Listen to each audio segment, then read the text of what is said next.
iglesia. Muy bien, continuamos en una serie de enseñanzas que hemos titulado Sin ofender. Porque en medio de tanta agresividad, de tanta agresión que ha aumentado en los últimos meses, sobre todo post pandemia, tanta violencia, es necesario como desarmarnos, coger el camino verdadero de la paz y poder estar realmente en comunión, en poder expresar el amor de Jesús a otros. Y el tema de hoy sí que nos desafía a todos, a todos, a todos. Cuando el perdón parece imposible. Sí, a veces parece, ¿cierto? Cuando el perdón parece imposible. ¿Qué hacemos allí? Muy bien, vamos a iniciar con uno de los versículos, para mí, de los pasajes favoritos. Yo no sé si es pecado o no tener favoritos, versículos favoritos, pero este es uno que me impacta porque habla de la obra de Jesús en general. Colosenses 1, 13 al 14 están los versículos allí proyectados, o si no también están en los bosquejos. Colosenses 1, 13, 14 dice, vamos a irlo poquito a poco. Porque nos has rescatado del dominio de las tinieblas. Tremendo. Aquí es donde podemos decir con todo el ánimo que venimos del retiro, amén, aleluya. Es cierto. Nos ha rescatado del dominio de las tinieblas. Este versículo en sí mismo nos inspiraría para muchas cosas. No sé si se han dado cuenta que el texto dice, nos has rescatado. Ya nos rescató. No dice, nos rescatará algún día. Aquellos que estamos en comunión con Él, dice claramente, ya nos has rescatado de este mundo de oscuridad, de tinieblas en el que vivimos. Con Cristo somos rescatados. Esta palabra rescatar también tiene una fuerza particular en el idioma que fue escrito el Nuevo Testamento, el griego clásico, y significa nos arrebató de un peligro. Rescatar es la acción que hace, por ejemplo, un padre o una madre cuando ve que su hijo, por ejemplo, pequeñito, está en la calle y de pronto sale corriendo y quiere pasar, atravesar la calle. El papá se lanza o la mamá se lanza y lo rescata, lo agarra. Esa intensidad tiene ese texto. Nos rescata. Hablando de nuestro Padre Celestial. Pero no solo nos rescata, dice el siguiente versículo, y nos ha introducido en el reino del Hijo que ama. No solo hemos sido salvados de algo, el creyente no solamente es salvado de algo, el creyente también ha sido salvado para algo. Cuando el Señor nos rescata, cuando empezamos una nueva relación con Él, no andamos como en un vacío esperando a que llegue la hora de ir al cielo, sino el Señor dice que nos traslada a un nuevo reino. Cuando la persona tiene a Jesús en su vida, es trasladada a un nuevo reino. Salimos del reino de la oscuridad y el Señor, en la presencia de cada uno de nosotros como creyentes, nos traslada a un nuevo reino. Y por medio del Espíritu Santo, la vida cristiana por medio del Espíritu Santo es como cuando tú viajas a un país o a una cultura diferente. Ahora necesitamos ser integrados en ese nuevo reino de los cielos. El Espíritu Santo nos ayuda porque hay un lenguaje diferente. Hay una cultura en el reino de los cielos diferente, un idioma, un sistema de valores diferente. Es más, a cada uno de los creyentes nos va a preparar o nos prepara en ese nuevo reino para ser embajadores de Él, para que otros puedan participar de ese reino. Y al final dice algo de este pasaje, dice algo poderoso. En quien tenemos la redención, el perdón de los pecados. En Jesús nos ha rescatado al reino del Hijo, en quien tenemos la redención y tenemos el perdón de los pecados. ¿Por qué traje este texto? Para este nuevo reino en que el Señor Jesús nos traslada, asunto número 1, comportamiento número 1, disciplina, hábito, como le queramos llamar, estilo de vida, valor importante número 1, el perdón. Y perdón, somos perdonados de nuestros pecados.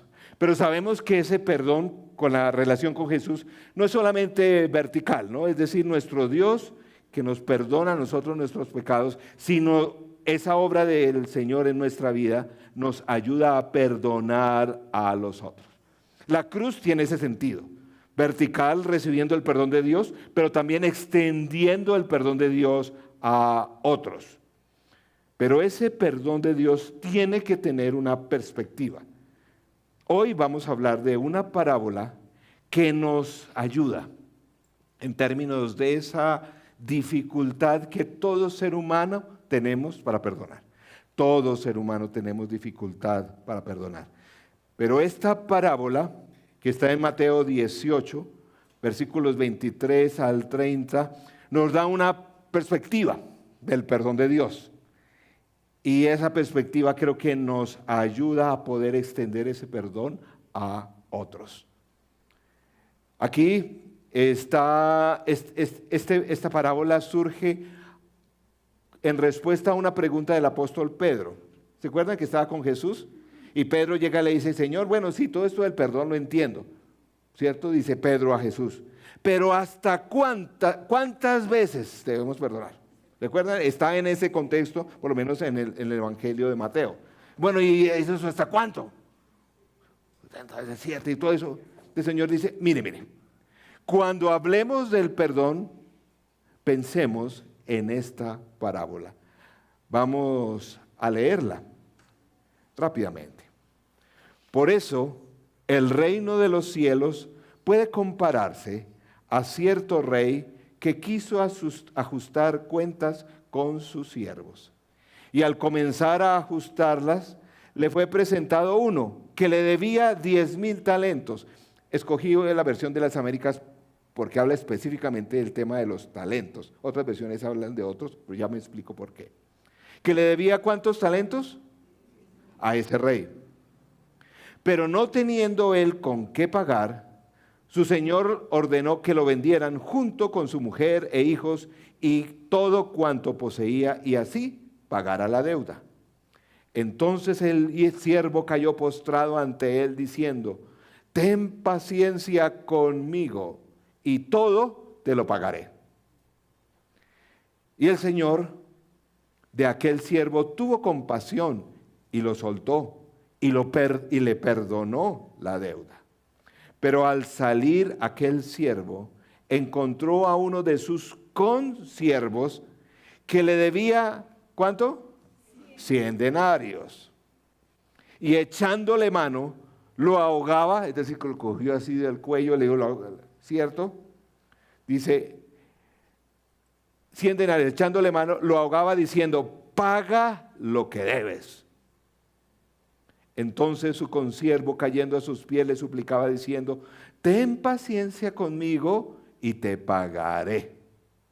Sin embargo, él no quiso, sino que fue y lo echó a la cárcel hasta que pagara lo que debía. Tremendo. Pero este pasaje le pone a uno el perdón en perspectiva, sobre todo en nuestra relación con Dios. Aquí vamos a, en esta parábola, detenerlo en los elementos básicos, esenciales para entender este pasaje. Aquí el rey de esta parábola, ¿a quién se refiere? A Dios, sí, el rey de esta parábola. ¿Y los siervos que están ahí? Pues nosotros, punto. Bueno, ahí ya vamos bien. Bueno, el otro elemento esencial de esta parábola, por eso lo coloqué allí en esta versión, son las divisas que se utilizan: talentos y denarios. Talentos es muy importante. Sin eso, como que uno, sí entiende pues que el Señor le perdonó y todo eso, pero el otro no quiso. Pero es que el Señor, el Señor Jesús escogió estos términos por una razón muy específica. Muy bien, queridos amigos, ahora vamos a ser introducidos en alta matemática. Oiga, yo me demoré como media hora descifrando esto y haciendo cuentas. La matemática no es mi fuerte, espero que la de ustedes sí sea. Pasemos a la siguiente. Vamos a ir a algunas cositas de matemáticas. Sin eso no entendemos la dinámica. En primer lugar, pasamos a la parte de los dos siervos. ¿El siervo qué le debía al otro siervo? 100 denarios, dice ahí, dice el texto, si no leen. En otras versiones dice oro y plata, pero este le debía 100 denarios. Espero que no me haya equivocado, eso yo saqué calculadoras y todo, pero bueno, yo creo. Cuando uno le dice que le debía 100 denarios, uno dice, ¿y eso como qué? En el texto bíblico ponen 100 denarios, pero la Biblia resuelve eso. La Biblia dice, miren, esta operación matemática es como si, pongámosle que fuera un día de trabajo de alguien, de la cultura. Por eso se puede pasar por todas las culturas. ¿Cuál es el día de trabajo? Un salario, un día de trabajo es un denario. Un día de trabajo en esa época era un denario, lo que sea, lo que fuera. Aquí un talento, porque después vamos a hablar de los talentos, ¿cuántos denarios son? 6.000 denarios. Eso está en la Biblia. Entonces, un denario es un día de trabajo. ¿Y un talento cuántos denarios son? 6.000. Listo, ya vamos ahí. Como dice un denario, dije, en Colombia en este momento, miré varios estudios, no del salario mínimo, sino del promedio. Promedio, hay gente que gana más, algo modesto, tampoco cualquier bobada, pero el salario promedio diario es 70,000 pesos. Ahí en nuestro medio 2023. Lo que significa, ¿cuánto le debía el caballero al otro siervo? O sea, ¿cuánto le debía en plata? 7 millones de pesos. ¿Qué es platica o no? ¿A usted le sobra ahí cualquier 7 millones de pesos? Esa cantidad es muy, muy importante. Es plata. Tampoco vamos a decir que es, mejor dicho, todo el dinero del mundo, pero es platica. Yo no sé cuántos de ustedes, si alguien les debe 7 millones de pesos y dicen, no, hermano, no le puedo pagar, usted dice, tranquilo, deje así. No, pues, no sé ustedes, yo no podría decirles, no, tranquilo, no se preocupe por eso. Es una cantidad significativa. ¿Lo entienden? En la deuda entre esos dos caballeros. Es una cantidad significativa. Pero es que este siervo que no perdonó al otro tenía una relación con el rey. Pasemos a la matemática de la otra parte de la parábola. ¿Cuántos talentos le debía? 10,000 talentos dice el texto. En otras versiones dice 10,000 monedas de oro. Pues, pero eso para uno no le dice mucho. Entonces, ¿cuántos denarios son? ¿Cuántos? 60 millones de denarios. ¿Un denario cuánto es? En pesos, digamos, en pesitos del día de hoy. Pesitos, ¿hay? Pesitos. ¿Cuánto? 70,000. Entonces, si no me equivoqué en las sumas, multiplicaciones y demás, el tipo ese le debía al rey ¿cuánto?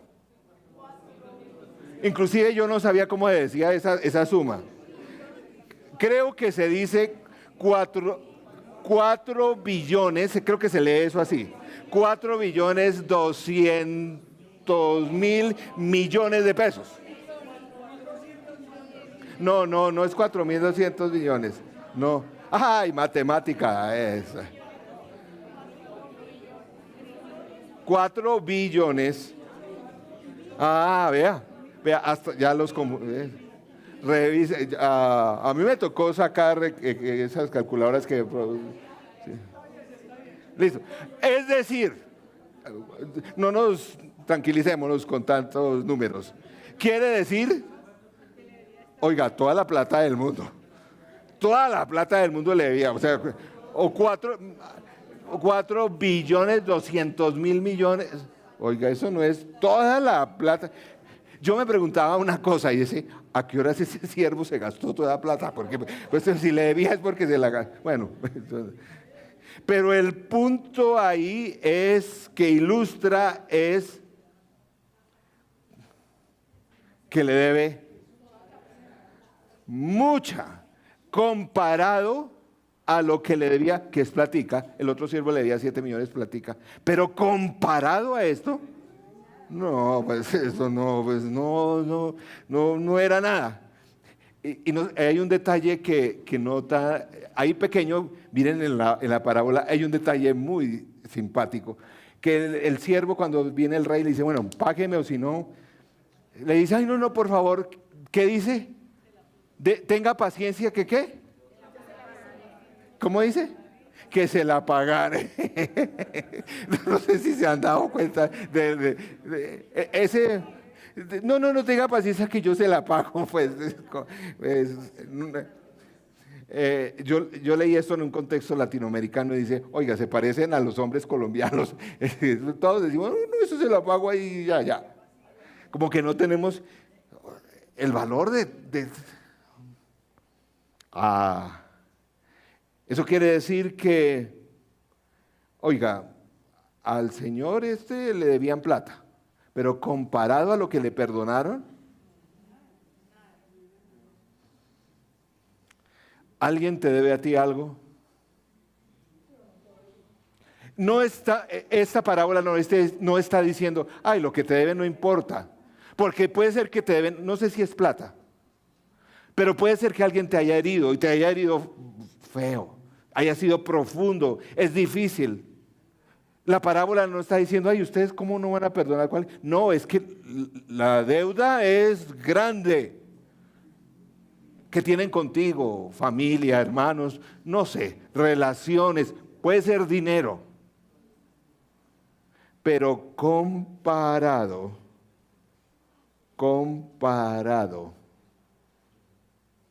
a lo que el Señor te ha perdonado a ti y a mí, comparado con eso, hermano, hermana, querido amigo, amiga, usted no está muy lejos.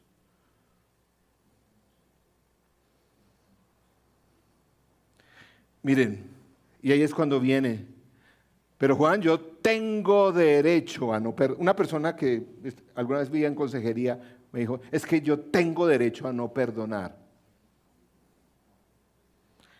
Y cuando pues yo vi la ofensa, yo sabía de la ofensa, y uno decía, pues sí, ¿no? Pero es que no es el problema de que cuando digo que tengo derecho a no perdonar, ¿a quién o a qué estoy dirigiéndome? ¿A qué estoy mirando? ¿Qué estoy mirando? Lo que me deben. Lo que me deben. Lo que me deben. Miren, eso pasa. Si yo fuera el diablo, menos mal, no lo soy. Si fuera el diablo, no lo soy.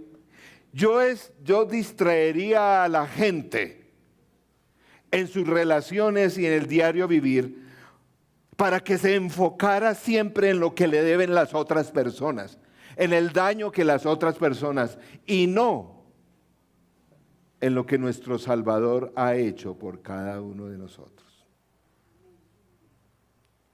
Y eso es lo que vive el ser humano en el día de hoy, en las relaciones humanas y a nosotros como creyentes, porque uno diría, si no comparten la fe en Jesús, si no creen en Jesús, bueno, hasta uno diría, pues con razón. Pero no, me refiero a la dificultad que tenemos los creyentes de perdonar.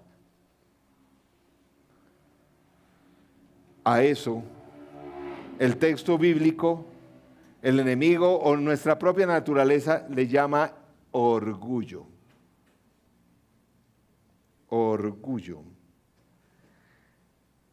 Y coloqué ahí en sus bosquejos una frase que quiero que grabemos. El orgullo que mata el perdón. El orgullo que dice, sí, sí, pero es que a mí me hicieron esto. Según tengo el texto, pues aún lo aprendemos del Padre Nuestro. El orgullo mata el perdón, pero quiero mencionar una cosa.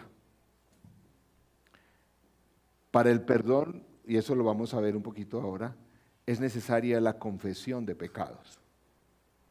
Porque también como cristianos como que vemos esto, no, el cristiano necesitamos. Yo quiero mencionar esto que está muy de moda el día de hoy. Que quitemos la palabra confesión o pecado de la experiencia cristiana. Pero es que si quitamos la palabra pecado y la palabra confesión, entonces, ¿qué no disfrutamos? El perdón de Dios. Porque esos elementos están unidos. Pero gracias a Dios, cuando confesamos y cuando reconocemos que hay pecado, nosotros, y que no podríamos pagarle. A veces al Señor le decimos, ay Señor, téngame paciencia, como este, que yo le pago. El Señor lo mira así como dice, ¿usted me va a pagar? Pero ¿cuándo? Es más, tanto lo sabe el Señor, y pongámonos al lenguaje de las matemáticas, tanto sabe que no podemos pagar, ahora entendemos que envió a su Hijo único para pagar por nosotros, porque ninguno de nosotros podríamos hacerlo. Le tocó a Él mandar a su propio Hijo para rescatarnos. Primera de Juan 1:9 dice, si confesamos nuestros pecados, Él es fiel y justo para perdonar nuestros pecados y limpiarnos de toda la maldad. Si decimos que no hemos pecado, le hacemos a Él mentiroso y su palabra no está con nosotros.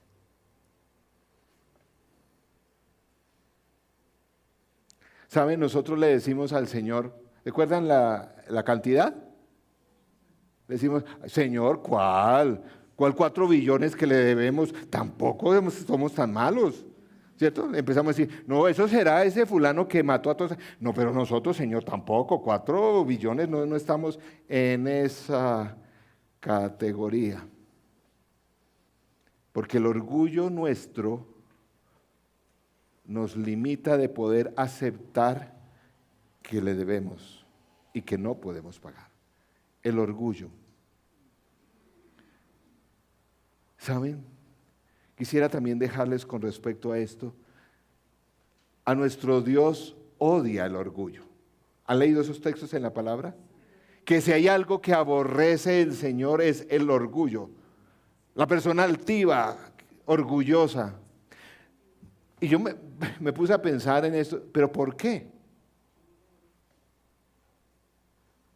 Y el Señor lo dice, ¿por qué?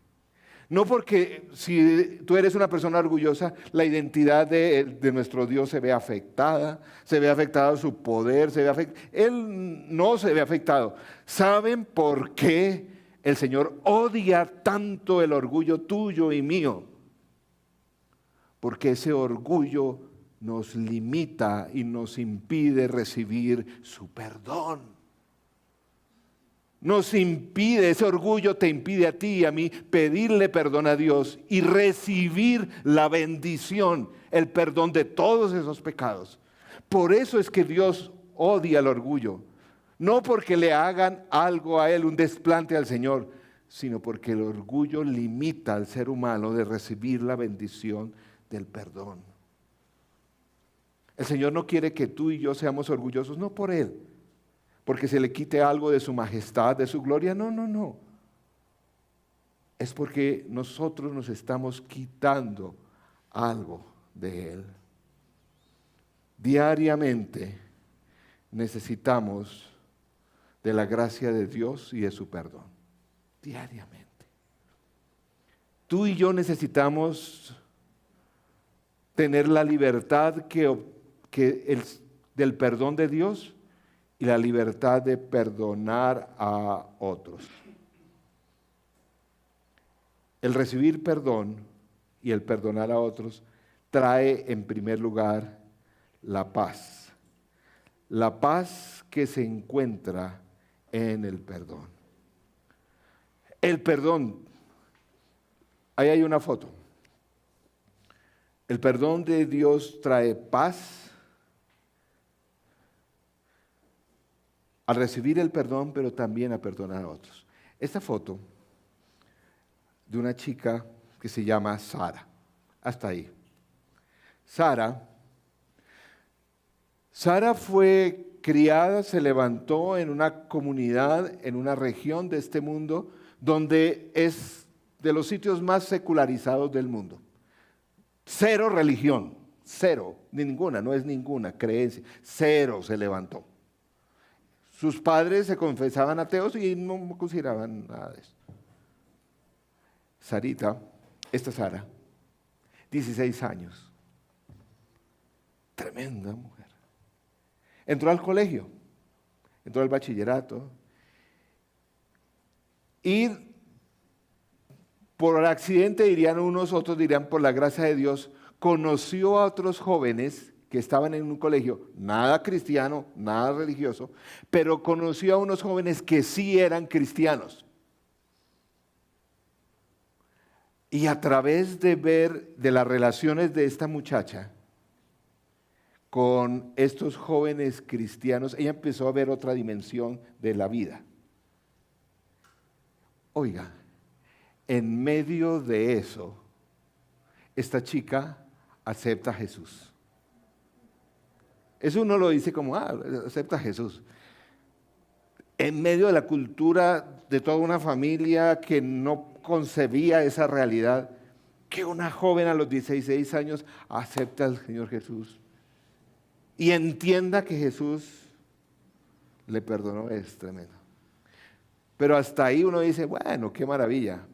No, esta chica de 16 años empezó con un fuego espiritual, ella empezó a compartirle a todos los compañeros del colegio y no se quedó ahí, pidió permiso y armó conciertos cristianos, conferencias cristianas, se trajo videos de todo el mundo, escribió a cuanta familia existía. Ella originó todo un avivamiento en su colegio, que las autoridades educativas de ese país se preocuparon, sacaron algunas noticias en televisión que está pasando, que una chica medio loca está alborotando un colegio. Solo tenía 6 meses de cristiana, solo 6 meses de creyente.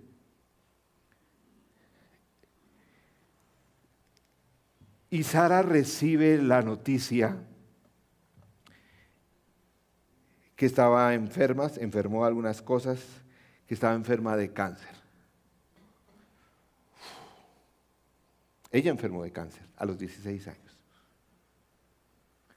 Y no era cualquier cáncer. Después de su diagnóstico se dieron cuenta que el cáncer había invadido la mayor parte de sus órganos. Ahí es cuando uno dice,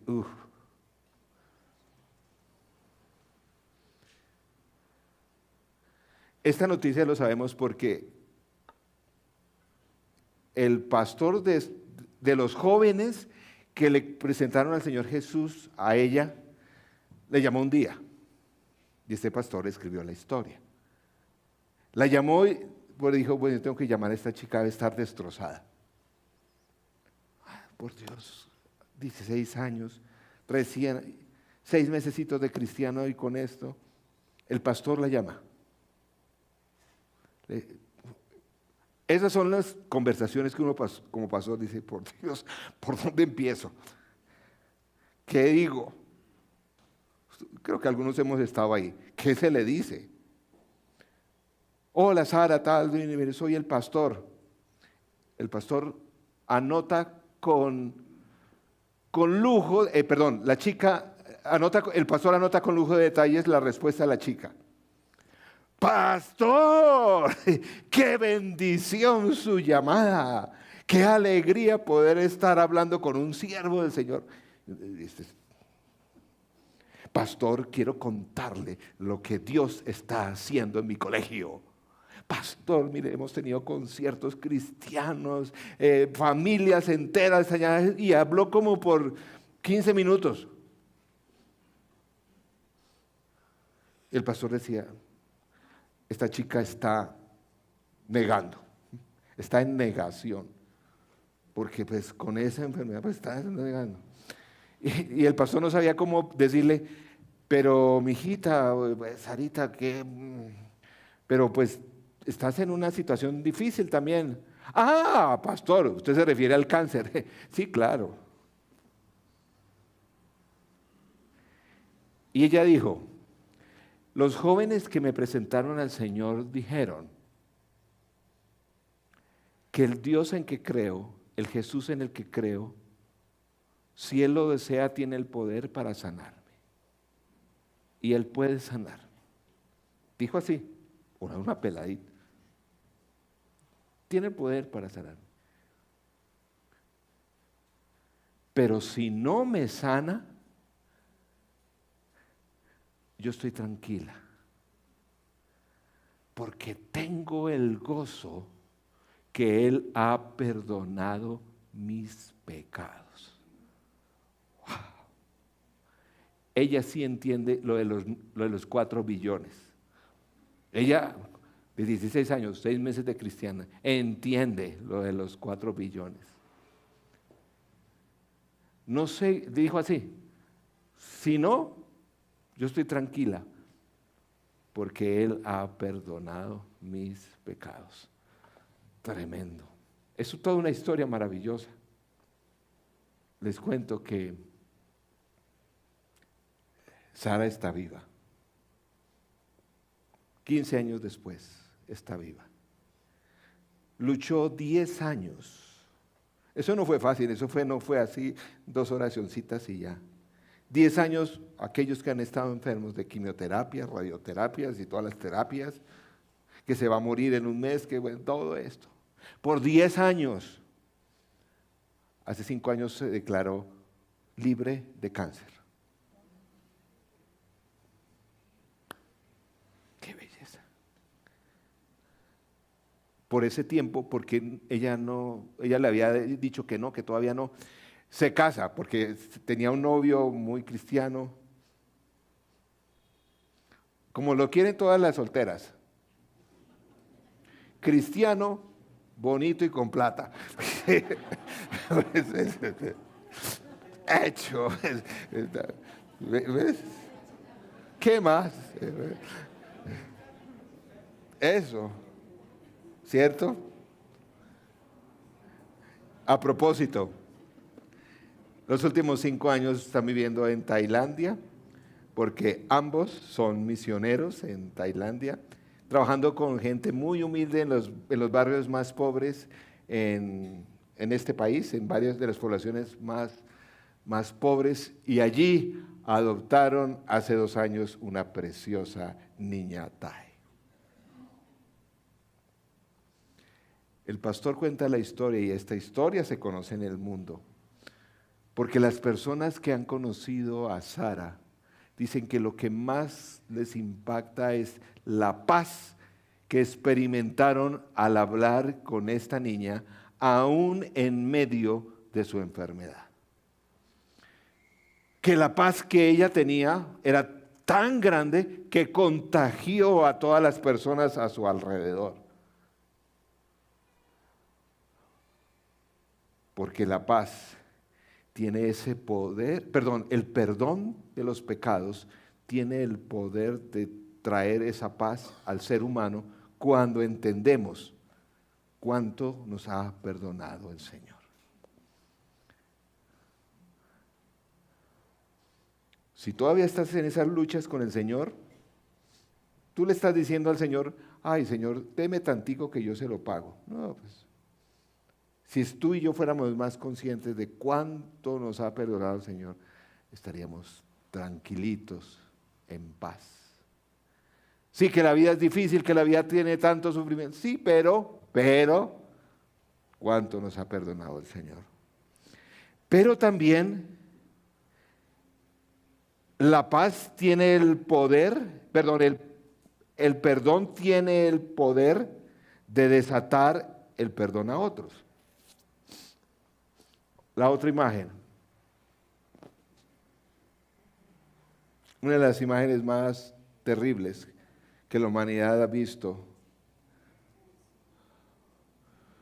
Año 2015, Libia. Guerreros de ISIS capturaron 21 jóvenes, varones cristianos, jóvenes, todos jóvenes.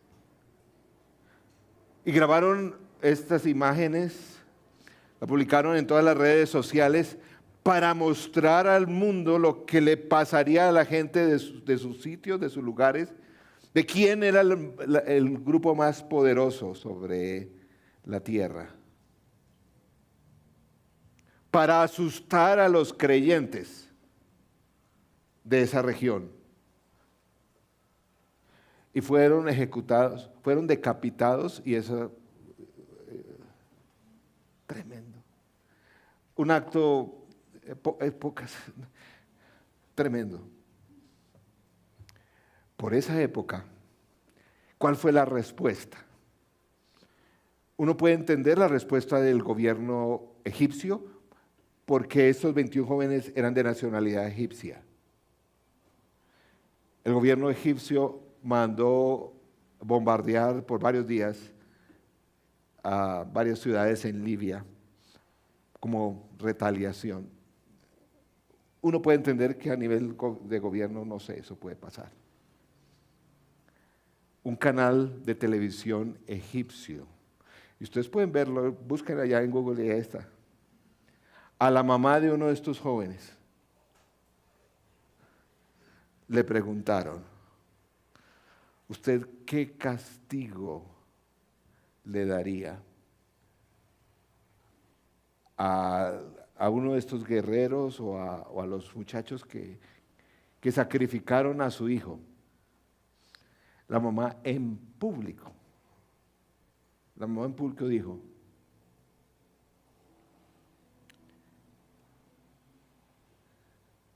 yo en este momento no estoy pensando, dijo así, no estoy pensando en castigo. Yo pienso y le deseo a cada uno de estos jóvenes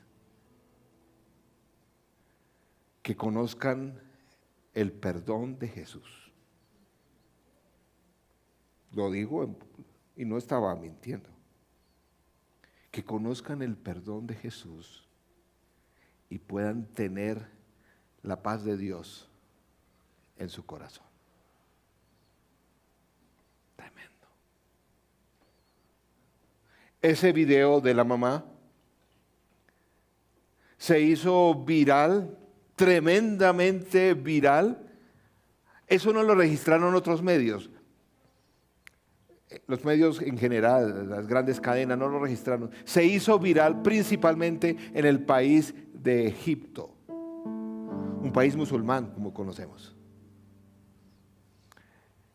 Durante los próximos 5 años desde ese evento, desde este testimonio de esa mujer, ha habido un avivamiento desproporcional en el país de Egipto. Cientos de miles de jóvenes han aceptado y siguen aceptando al Señor. Pastores de todo el mundo han podido ir a predicar a colegios, universidades, a petición de las mismas autoridades egipcias, por el testimonio de esta mujer. El perdón desata cosas impresionantes. Primero, el perdón de Dios y el perdón que le puedas dar a alguien desata una paz que nada puede comparar.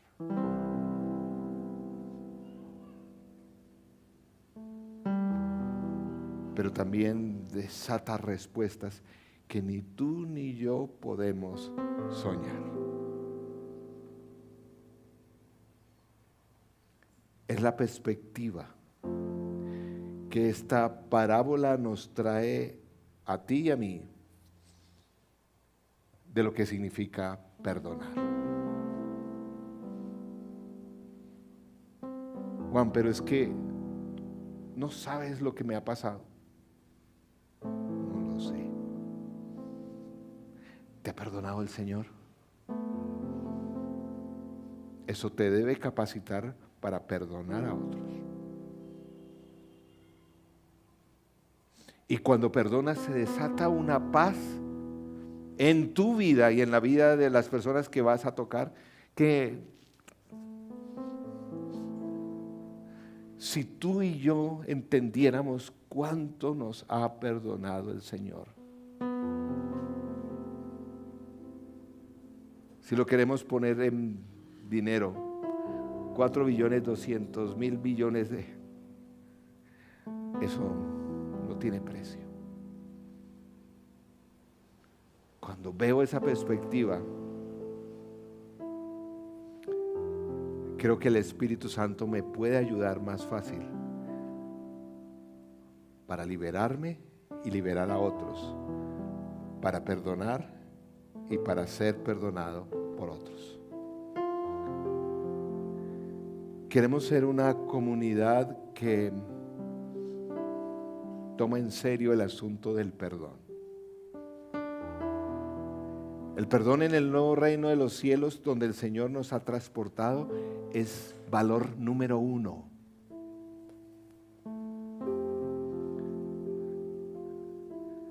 Y cuando perdonamos y cuando entendemos cuánto nos ha perdonado el Señor, cuánto nos ama, la paz y el poder, las obras increíbles que pueden hacer en tu familia, en tu vida o alrededor nuestro, no lo podemos soñar. No es producto del esfuerzo personal, sino donde fijamos la vista en nuestras relaciones. Si fijamos la vista en cuánto nos ha perdonado el Señor o en cuánto nos debe el vecino. Nuestro corazón es diferente. Gracias que el Señor nos da su Santo Espíritu y vamos a orar hoy. ¿Cómo nos afecta el perdón de Jesús en nuestras vidas? ¿Cómo nos afecta? Porque el mensaje es, querido amigo, amiga, ¿cómo te afecta a ti concretamente que Jesús te haya perdonado? ¿Cómo te afecta?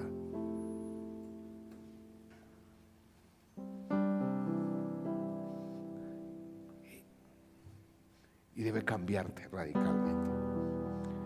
Vamos a orar para que el Espíritu Santo permita que ese perdón de Dios nos afecte a tal punto que podemos perdonar a otros.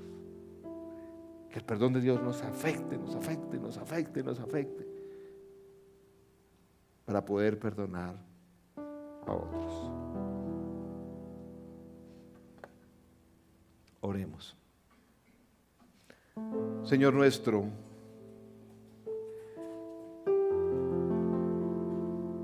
gracias porque eres el Rey misericordioso que no tuvo en cuenta la dimensión de la deuda, ni la actitud, ni los valores del ser humano, nuestras propias fallas. Señor, gracias que a pesar de nuestro orgullo, tú conociendo nuestra realidad, enviaste a tu Hijo, el Señor Jesús, para pagar por nuestros pecados, para obtener por la obra de Jesús, no nuestra, el perdón de nuestros pecados y la limpieza. Señor, gracias por eso. Espíritu Santo, llena nuestro ser y ayúdanos a percibir algunos destellos de cuánto nos has perdonado. Que ese perdón nos traiga esa paz en medio de nuestros conflictos diarios. Que ese perdón nos inunde y nos capacite para perdonar a otros. Señor, llénanos, cámbianos, trae nuevos pensamientos a nuestro ser, sana nuestras heridas, porque Jesús también sana nuestras heridas. Y permítenos liberarnos de nuestros pecados y liberar a otros de sus faltas hacia nosotros, para que la abundancia de paz llene nuestros corazones. ¿Te has preguntado por qué hay tanta ansiedad en tu corazón?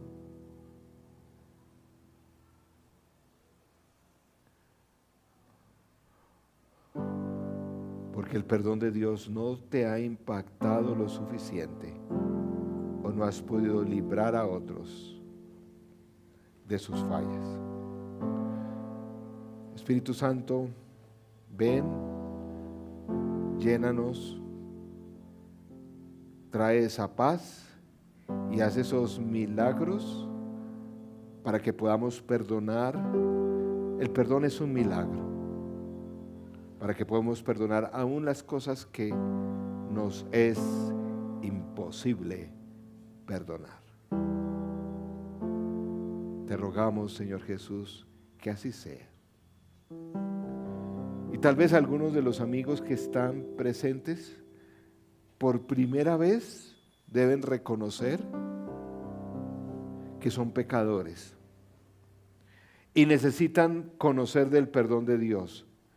Querido amigo, yo te digo que puedes orar, lo importante es la actitud de tu corazón, no las palabras, y decirle: Señor Jesús, reconozco que soy pecador y necesito tu perdón. Gracias por perdonar todos mis pecados, no importa cuáles son. Gracias por hacerlo. Señor, te pido que me limpies, me perdones, que entres a mi vida, me renueves, me transformes y me llenes de esa paz que solo tu perdón produce en el ser humano al saberse amado y trasladado al reino de los cielos. Señor Jesús, perdóname, entra a mi vida. Ayúdame a entender cada día la dimensión de tu perdón, una dimensión nueva de tu perdón. Y ayúdame a perdonar a otros. Señor, te pido esto en el nombre del Padre, del Hijo y del Espíritu Santo. Amén. Siempre